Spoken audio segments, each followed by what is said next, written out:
So, what's shaken for Chapter 3, Section 3? Well, it's another section about mean and standard deviation. So we did measures of central tendency in Section 1. So we did mean there. We did measures of dispersion in Section 2. So we did standard deviation there. What's different here is we're still looking at mean and standard deviation, but this time we're going to do it from grouped data, from a grouped frequency distribution, instead of just a plain Jane distribution. So that's the difference. So how do we do that? If I'm given a grouped frequency distribution like this, how do I find the mean and the standard deviation? And so the way that we're going to approach that is by, first we're going to look at the mean. And the way that we're going to find the mean of a set of group data is to use these formulas up here. Okay, but we're going to talk about what the formulas are. By the way, I would put parentheses around my x sub I and my f sub I on both of those. That's the way I think the formula should be written, although it's not written that way in your text. It's a summation of that product. So the top formula is the finding the mean of the population. The bottom one's for finding the mean of the sample. Notice they're just alike, which we find the mean of a sample and a population the same, right? Add up all the values and divide by how many there are. So you might be going, what are these x sub i's and f sub i's? Well, the other day I told you that x in any of these formulas represents data values. But if you look at our grouped frequency distribution here, we don't have specific data values.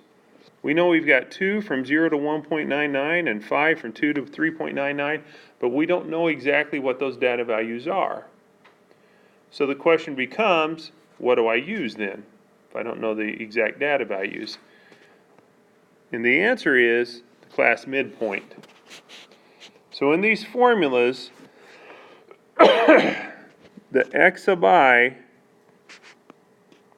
represents the class midpoint.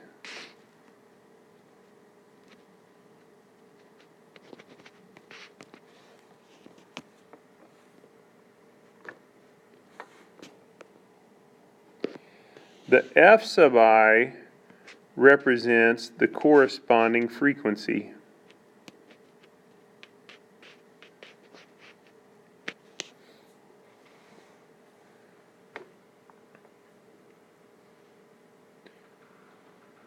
So in other words, in our problem here in our set of data,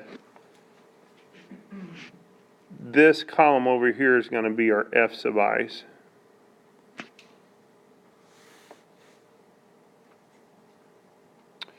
And we're going to find our x sub i's.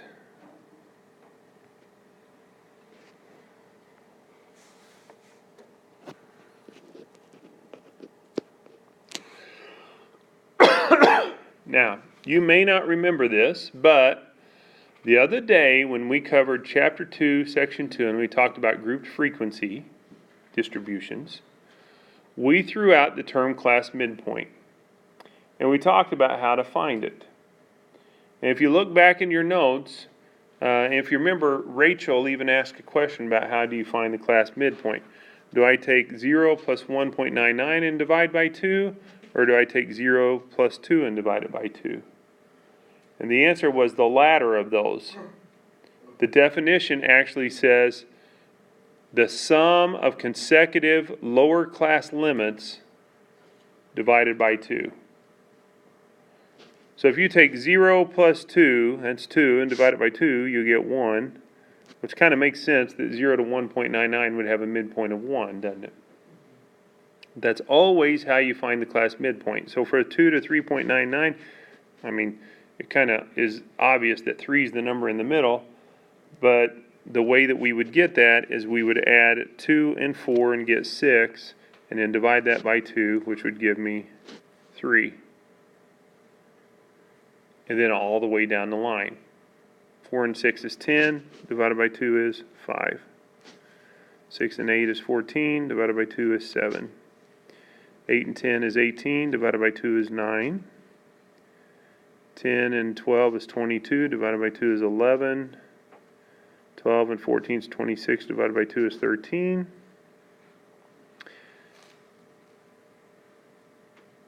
Which brings us to our last one. So I'd take 14 plus whatever the next lower class limit would be, which would obviously be 16. 14 and 16 is 30, divided by 2 is 15. So we're going to treat those class midpoints as if they were our data values. And that's what we're going to find the mean of.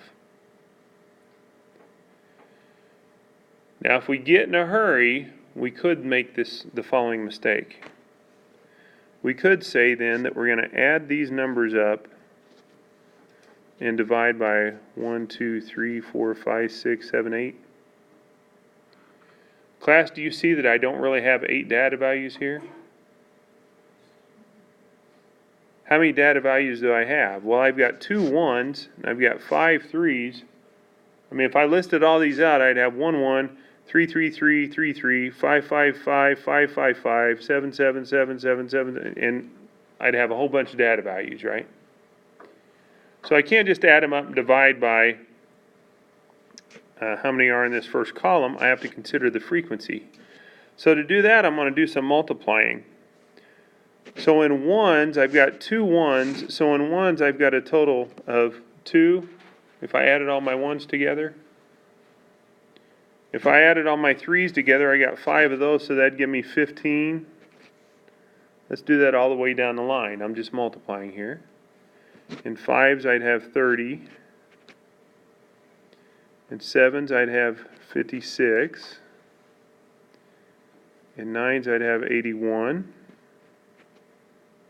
In 11s, I'd have 66. In 13s, I'd have 39. And in 15s, I'd have 15.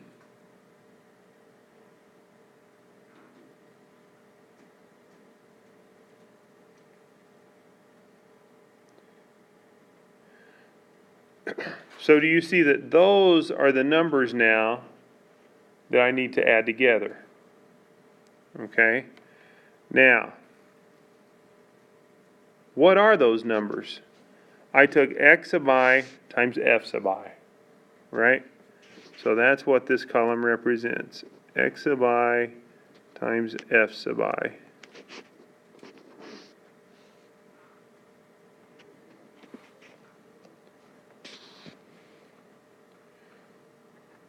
And if I add those together, then wouldn't that give me down here, what am I going to end up with down here? It's going to give me the summation of x sub I, f sub I, when I add all those. Which is exactly what we saw up here in the top part of our formula. Summation of x sub I, f sub I. So that's where that's coming from. Okay. Has somebody added those? 304. Okay, so we have 2 agreeing on 304, and since we got 2 agreeing, we'll go with it.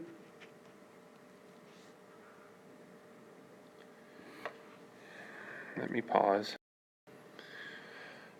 Okay, so now we're going to have to divide that 304 by the number of data values that we have.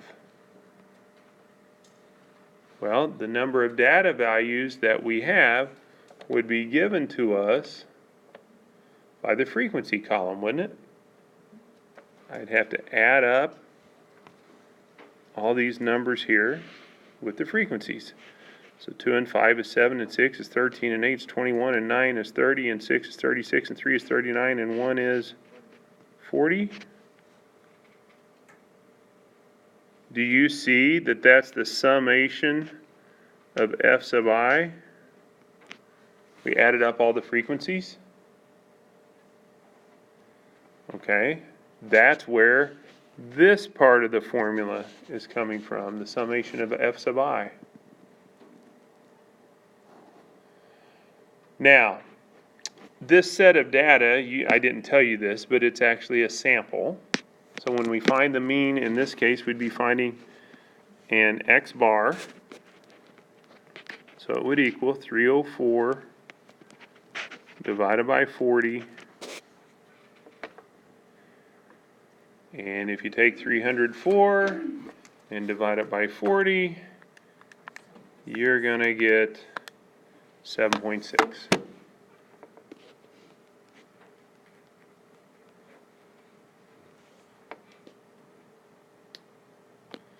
So there you go. There's the mean from a set of grouped data in a frequency distribution. That's how we would do it the old-fashioned way, the old-school way. So far, so good? Now, what about the standard deviation? Well, the standard deviation would be done much the same way. I would use the class midpoints as my set of data. So in essence, I would be finding the standard deviation of these values, 1, 3, 5, 7, 9, 11, 13, and 15, with these frequencies. So in other words, I'd have 40 numbers in my data set. Now, let's think through how we would do that. What was step 1 to finding standard deviation? Find the mean. Okay. Notice in our formula down here, the first thing we have is the mean. Okay? What was the next thing that we did after we found the mean? Found the deviations.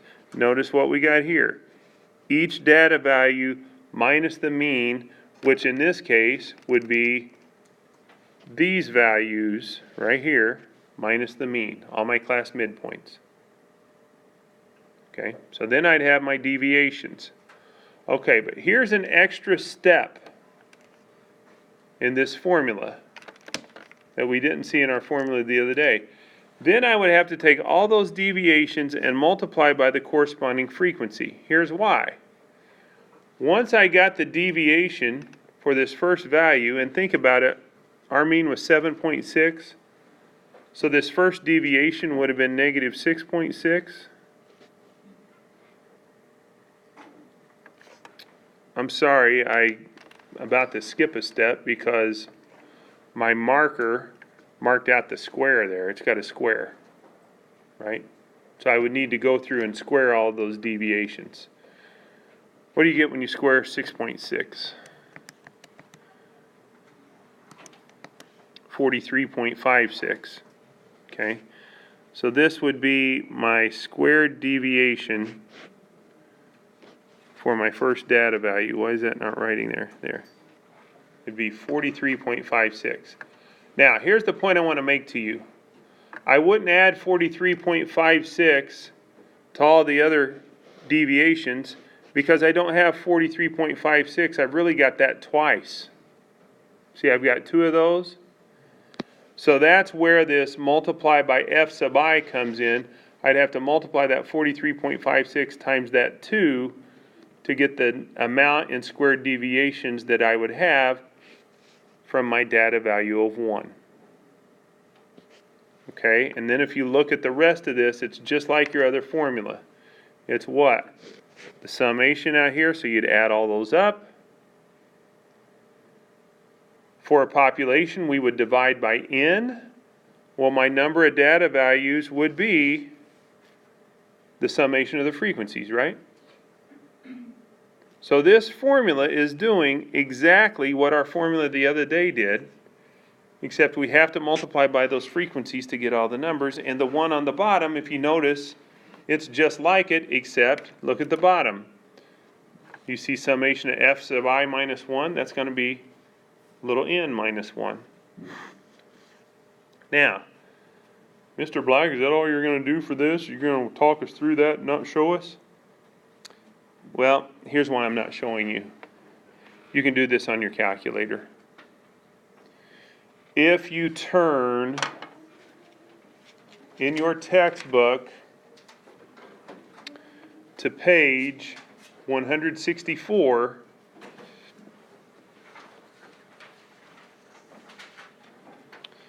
it gives you step-by-step instructions for doing that. And here's basically what it says. Okay, and I'm going to mark this in red on here. Here's what it's going to say. It's going to say enter the class midpoints in a list. We're going to enter it in L1. Enter the corresponding frequencies in a list. We're going to enter our frequencies in L2.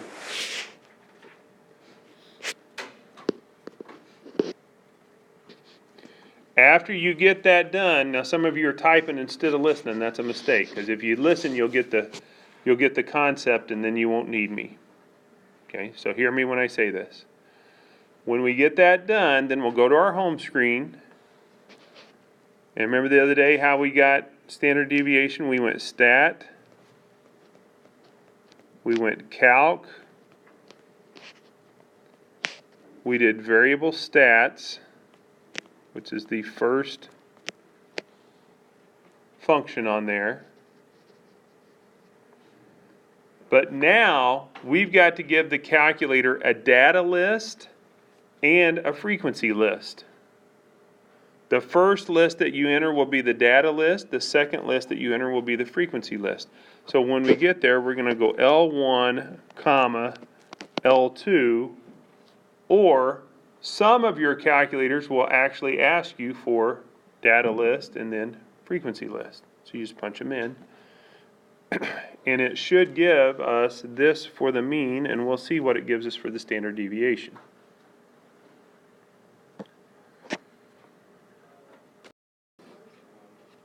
So I'm going to show you on a separate video then how to do what we just did on our calculator.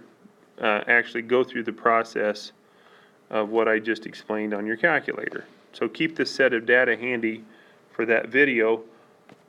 Once you get ready for your assignment for section 3, it's going to be page 162, problems 3 through 6, and number 9.